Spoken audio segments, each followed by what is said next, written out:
As the saying goes, you get what you pay for. We pay our CEOs well, bankers, lawyers, engineers. So what should a mayor be paid? Well, it's a question that's being asked of Brampton's mayor, Susan Fennell. She's the highest paid mayor in Canada. And she's having to defend not only her salary, but the cost of doing business on behalf of her city as well. So joining us now for more on this, Susan Fennell, the mayor of Brampton, Ontario. We're happy to welcome you here to TVO. Well, thank you for the opportunity. Now, you know that this is not a gotcha kind of a show, so we're not in here to make fun of whatever it is you make, but we have a genuine curiosity about how it's determined that people get whatever salaries they get. So we're going to put just a chart up to start things off here. This is salaries of big city mayors in the country for 2002. Fifth largest salary is Jim Watson. He's the mayor of Ottawa. Fourth largest salary, Rob Ford. Yes, still, mayor of Toronto. Third largest salary, Hazel McCallion, just to the south of Mayor Fennell in Mississauga. Calgary's Naheed Nenshi is number 2, and the mayor of Brampton, Susan Fennell, is number 1. My question to start with is, who decided you should be paid $213,000? Well, let me speak first to the process. When I first was elected, salaries for council and mayor were an issue. They were an issue because they were felt to be too low and we were too large a council. And I fundamentally believe that elected officials should not set their salary. Nothing irritates people more than politicians determining what their salary should be. So who set it? So we formed a process with an independent, appointed, citizen-based appointed committee who would review all of the material and make a recommendation. That's how we've been doing business in Brampton since the election of 2006. The committee formed a series of recommendations for mayor and members of council, and I also asked that their recommendations, when adopted by council, would be effective for the next term of council. So the recommendations formed in 2004 or 5 were to take effect after the 2006 election. In 2009, a series of recommendations that are actually impacting this term, 2010 to 14, and so on. So we don't set this salary, it's an independent committee. And I need to say, the salary, the City of Brampton base salary for the mayor, I'm told, because as soon as this label came out, I contacted the chair of the compensation committee and said, how can this be? And he said, it's not right. You're the 9th paid mayor in the 9th largest city, and that's what council has supported, and that's what it is. And I said, but we're seeing all these other numbers. So it was important to understand, how did we derive that? So the base salary of the mayor of Brampton, paid by the City of Brampton budget, if you will, is about $160,000. So let's understand this. You sit on 2 councils, though, right? That's right. So I don't want to be, let's not talk in circles. There is an additional compensation for all members who serve on the Region of Peel Council. So in addition to the salary that's designated to the City of Brampton mayor, we also have the compensation at the region. Because I serve, if you serve on an external body, police board, hydro board, conservation authority, I serve on Peel Police Services Board. I'm vice chair. That comes with an additional compensation. Okay. When I conclude my term at the end of this political term, it's someone else's turn to serve on the police board. I've been there 8 years. Then my salary will come down by that amount. Further, at the City of Brampton, at the municipal level, no one is part of the OMERS pension program, which some of the mayors you've listed.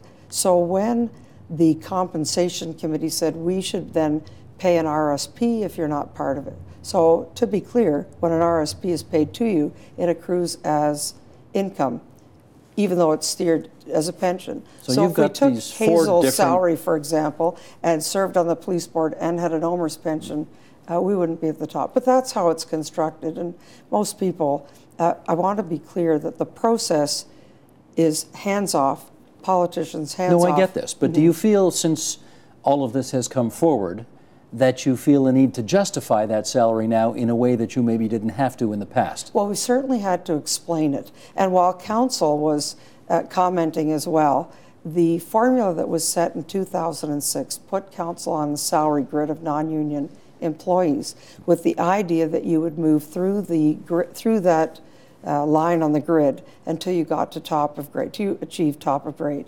So the mayor was set at grade 10, which is a director level of the corporation.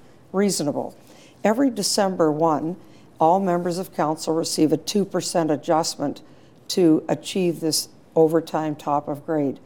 I suggested at the last council meeting with the issue of councillors themselves saying, how did we get here? So how about we pause? Let's scrap the December 1 lift. And that was referred off to budget. Council was not prepared to scrap a 2% lift. So it's a council decided formula. The chart with these numbers has been in front of council since 2006. Okay, I get it, and yes. you've explained it well. People are still going to look at this and say, wait a second, the Mayor of Toronto deals with policing issues, the Mayor of Montreal deals with transit issues, the Mayor, Yes. I mean, they all deal with these other issues and don't necessarily get a bump up. It doesn't pass the common sense test that the Mayor of Brampton makes more money than the Mayor of Montreal. It doesn't pass the common sense test that the Mayor of Brampton makes more money than the Mayor of Calgary or Toronto. How do you deal with that? Well, I guess you would have to say, let's look at how that builds up. So if it's part of your lift is serving on the Police Services Board, when you're no longer serving the Police Services Board, then your salary comes down. Has this become a political problem for you since it emerged in the public's eye? I will say that when it was exposed that, you know, when we add it all together, you seem to have more compensation than anybody else, not taking into account that their pension benefits aren't added in, and that's a difference. But apples to apples, we're not the highest paid mayor. However, I want to say everyone who phoned, emailed, Twittered, Facebook, and I'm active on all, I responded to everyone personally, and when we had this explanation, most people said that's reasonable. Okay. I do want to get to your vision for the city and how Brampton is, it's not Bill Davis's Brampton anymore, if you know what I mean. I mean, he still lives there, but it's not the Brampton of 50 years ago. Brampton has changed. Brampton has changed. Let's just do a few more minutes on this, though. The Brampton Guardian, I don't know if you like the Guardian, but they're your local newspaper, and they FOI'd your expenses, and they came up with a lot of things that, again, I guess forced you into a position of having to justify why are taxpayers paying for this. And Sheldon, I'm on the top of page 2 now. Let's do this list here. Sponsoring your own luncheon, $14,000. A seat upgrade for a trip that you took to India, over $3,000. 2 ads for holidays celebrated in India, north of $2,600. Personalized barbecue aprons, $2,000 plus. Mandarin language lessons, almost $1,400. These are things that taxpayers, I gather, foot the bill for. And I guess people want you to defend why you think that ought to have been the case. Well, and again, the mayor's budget is approved annually by council, and I've never exceeded the budget. So in the mayor's budget is an account for marketing, advertising, and promotion. And that's a council-approved annual line item in our budget. We don't exceed it. So I don't know if you could put that list back up. Can we put it back up? I'd like to refer to it. That's just... Okay, there's the list. Okay, so the ones you've selected, sponsorship for my own luncheon is not my luncheon. It's the Brampton Arts Council.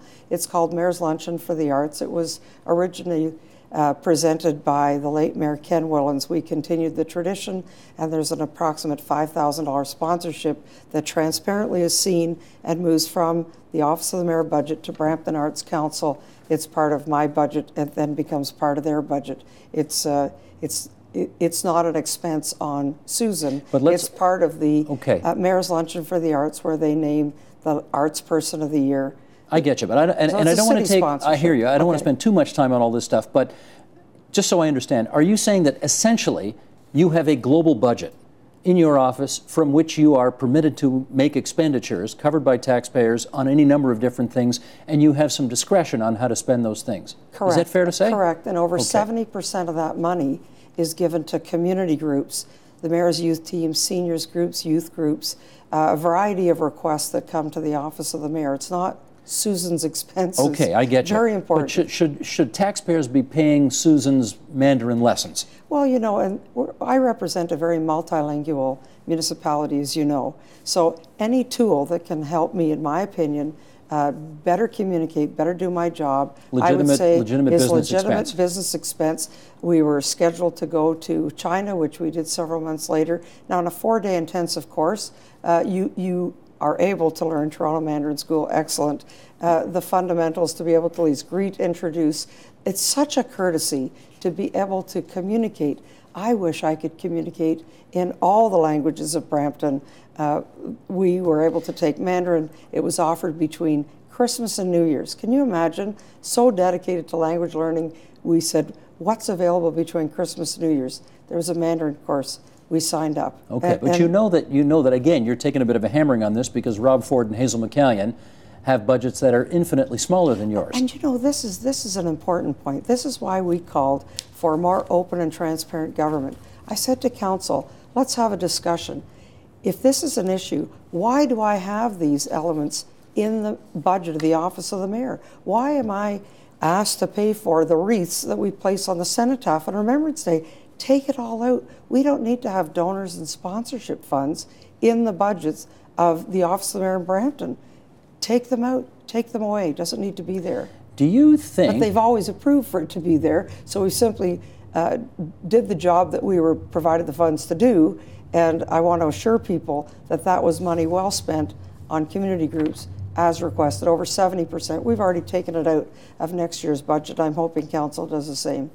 Do you think, fair to say that you're more on the conservative as opposed to social democratic side of the political spectrum? That would be very fair. Okay. So do you think that, for example, media go harder after you and Rob Ford because you're conservatives as opposed to socialists?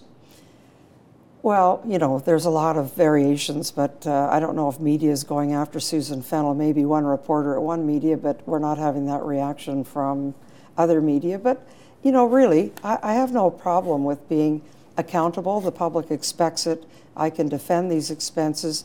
You know, whether you talked about the Mandarin lessons, I'd like to talk about the aprons. So on our account, we attend over, you know, countless community, what we call street parties, where people in new neighborhoods are just coming together and being neighborly, creating safer communities. And they often say, can you bring a souvenir? Can you bring something? And I didn't want to bring the same thing that everybody else brings that ends up in the garbage.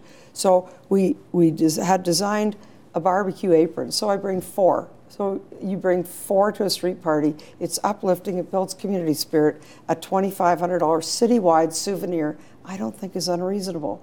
And they don't end up in the garbage. I don't buy pens. Do you, no, I hear you. Do you think going forward it would cause you and your office fewer headaches if you had a different way of paying for all of this stuff? Listen, absolutely. And this is what I've said to my staff. We have a budget that council questions each and every year. I've been there through 13 budgets. And every budget they know this is where this money's going. Not the line items, but it's the same community groups are supported by pretty well all members of council. Because members of council want to support the extraordinary volunteers in our city that really make our city tick. And when people are saying, can we have $100 to help or $300 to help, you'll find members of council saying yes. Sometimes Big Brothers, Big Sisters comes to council and they'll pass around, not they, one of the councillors, they'll each sign to transfer $100. Then they'll say, Mayor, will you match that? Well, my expense account, or the account I use, isn't 10 times the size of the councillors' individual accounts. But we try to find a way to be helpful to these community groups and organizations, seniors groups, veterans. I hear you, but again, and a lot of the, presumably some of this comes down to optics problems, and you don't always have an opportunity in a radio story or a short newspaper story to give us the explanation that you've given us here tonight. But the 2013 Brampton budget calls for a tax increase of? Right now we're at 1.9. Again, there was a media story, factually incorrect, no basis, at 6.5. I want to say quite emphatically, my council never deliberated, debated, or discussed a 6.5 property tax increase. Our staff brought us, if you do all of these things, It'll be 6.5. It'll be 6.5. We always begin somewhere. Never have, never would. Okay. So now that we're into the actual budget debate, we're at 1.9. And do you so think this was on the backdrop of a media story saying, can you imagine these are expenses on a 6.5% tax increase? Well, There is no 6.5% tax increase. It's 1.9. And our focus needs to be on protecting our AAA credit rating. For me, it's vitally important to protect our debt-free status. One of the first things I did becoming mayor was bring the municipality debt-free, and we've maintained that status for 10 years. We have a $1 billion budget and major challenges paying for transit, growing the infrastructure that we need to support a growing city building. These are the big challenges, LRT. And Madam Mayor, I'm going to cut you off there because we're out of time on TV, but I'm going to invite everybody to join us on the website, theagenda.tvo.org, where we're going to talk about city building, and we'll have a chance to talk about a lot of the things we didn't get into the course of this interview, okay? Well, I'd love to do that. Thank you for the opportunity. Okay, that's Susan Fennell, the Mayor of Brampton. Visit us online for the rest of our conversation about the future of Flower City. Can I call it Flower City? Flowers on every corner. We are Flower City. Gotcha.